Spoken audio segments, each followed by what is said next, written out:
राष्ट्रवादीमध्ये पण घडला की राष्ट्रवादीचे संस्थापक अध्यक्ष असतानाही चिन्ह आणि पक्ष अजितदादांना दिला.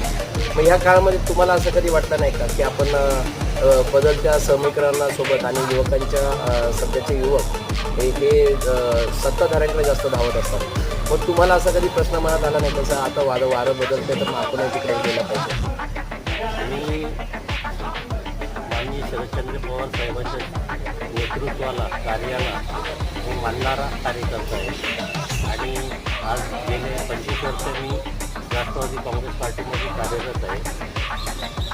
मला त्यांची विचारधारा पटते. आज जरी ते त्यांच्याकडे सत्ता नसेल आणि दुसरे जे काही गेले ते त्यांच्या स्वार्थापोटी गेलेले आहेत, पण मी स्वार्थ बाळगणारा नाही आहे. मी माननीय पवारसाहेब यांच्या विचारधारेला मी मानणार आहे आणि ते जरी गेले असतील तर त्यांचे कुठेतरी